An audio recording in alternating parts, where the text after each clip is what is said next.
kayo ay kumain ng almusal. Itanong si ate, ay, mapakilala muna ako. Ako si ate Jara. Ano pangalan ko? Ate Jara! Ano ulit pangalan ko? Ate Jara! Yan, o gusto ko muna lahat ng tenga, lahat ng attention na kay ate Jara. Huwag muna sa katabi. Yan. Okay, may tanong ako. Sino dito ang may kaibigan? Kaibigan ko sa kaibigan. Kasama niyo ba mga kaibigan niyo ngayon? Alam niyo, ngayong araw, sobrang lungkot ko kasi yung kaibigan ko wala dito. Gusto niyo ba makilala yung kaibigan ko?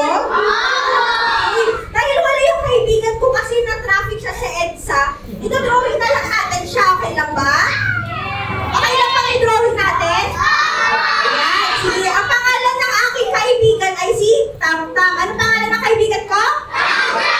Ayan. Sino dito ang mahilig sa mga puno?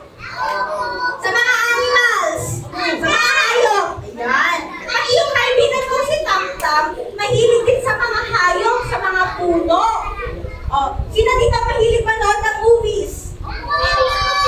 Ayan. Pag nanonood kayo, anong parte ng katawan nyo ang ginagamit para makakita? Mata. At si Tam-Tam din, may mata. Ilan yung mata nyo? Dalawa. Patingin na ng mga mata. Asan yung mga mata nyo? Ayan, dalawa. Pati si Tam-Tam, dalawa din yung kanyang mata. Ayan. Meron siyang mata sa left and right. O, tignan nyo nga yung kaibigan nyo sa katabi nyo. Kung may mata din sila. May mata ba yung kaibigan nyo? Ayan. O, di ba may mata na si Tam-Tam? Pero, parang may mali sa mata ni Tam-Tam. O, ano napapansin nyo sa mata ni Tam-Tam? Masaya ba siya? Malungkot? Malungkot? Malungkot! Si Tam-Tam, patingin nga na malungkot yung mukha. Alam niyo ba kung bakit siya malungkot? Okay, kaya malungkot si Tam-Tam kasi may mga nakikita siyang masasama sa paligid niya. May mga tao siya nakikita nag-aaway. May kaaway ba kayo? Wow! Tapos may mga nakikita din siya nananakit ng ibang tao, nagbubuli. May nagbubuli ba dito? Ayan! May nakikita siyang masasama. Sobrang lungkot na kanyang mata. Yan. Sino dito sa inyo ang mahilig kumanta? Sino mahilig kumanta? At sino mahilig kumain? Madami gusto kumain. Madami gusto kumain ng chicken. Ayan, spaghetti. Ayan. Ano ginagamit nyo sa pananalita? Anong katawan?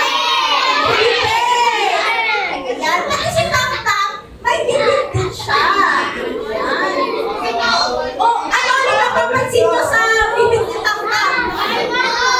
Malungkot. Ayan, malungkot si Tam-Tam. Alam niyo ba kung bakit siya malungkot? O, makinig muna kay Ate Jara. Ayan, kaya malungkot si Tam-Tam kasi nagsasabi siya ng mga bad words. Nakikipag-marites din siya.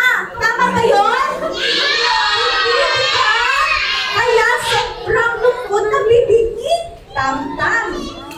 O ngayon, sino dito ang nakikinig sa music? Sino mahilig makinig ng music? Ayan! Si Tam-Tam din, mahilig din siya makinig ng music. Kaya,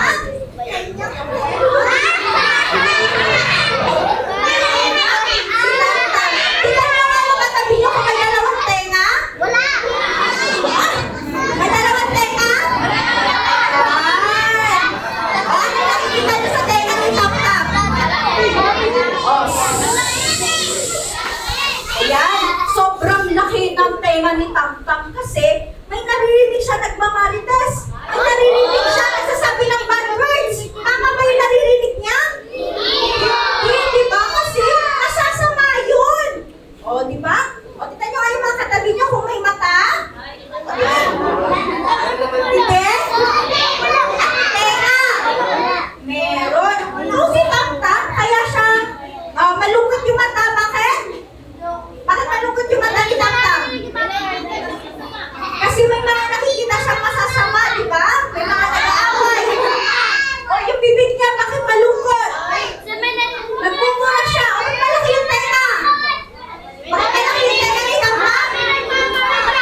may nakilala siyang isang tao na nagpabago sa kanyang buhay.